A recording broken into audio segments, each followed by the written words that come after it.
जति पनि एससीको रिएक्जामको लागि तयारी गरिरहनु भएका सम्पूर्ण भाइ बहिनीहरूको लागि भनेर मैले चाहिँ साइन्सको मोस्ट इम्पोर्टेन्ट मोडल क्वेसनको सोल्युसन लिएर आएको छु।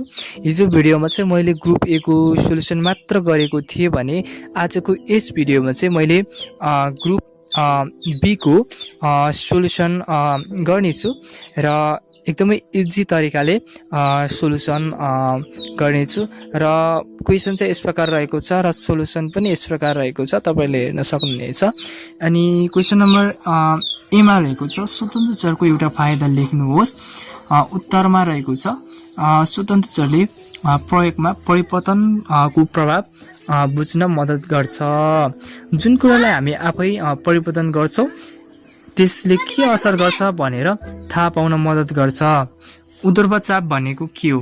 उदर्भ चाप भनेको तरल वा ग्यासले वस्तुमाथि माथितिर लगाउने बललाई उदर्भ चाप भनिन्छ।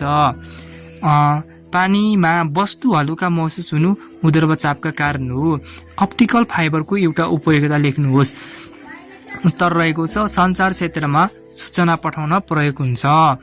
इन्टरनेट र फोनको फास्ट कम्युनिकेसनमा क्यापिटल फाइबर प्रयोग हुन्छ।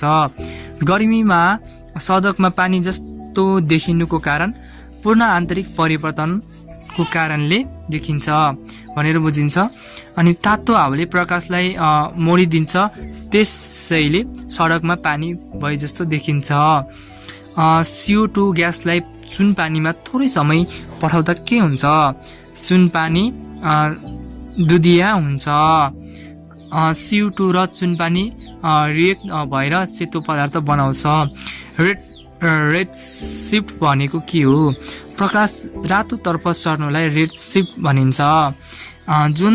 जब तारा वा ग्यालेक्सी टाढा जान्छ त्यसको प्रकाश रातोतर्फ देखिन्छ। चाँडीको मुख्य धाउको नाम लेख्नुहोस्। अर्जेन्टाइट हो चाँडीको मुख्य धाउको नाम। अनि समूह BILL का तत्त्वलाई किन हेलोजन भनिन्छ? उत्तर किनकि तिनीहरूले नुन बनाउँछन्। ग्लाइकोलको संरचनात्मक सूत्र रहेको छ HO CH2 अनि OH अनि दुईवटा OH ग्रुप भएको अल्कोहल हो।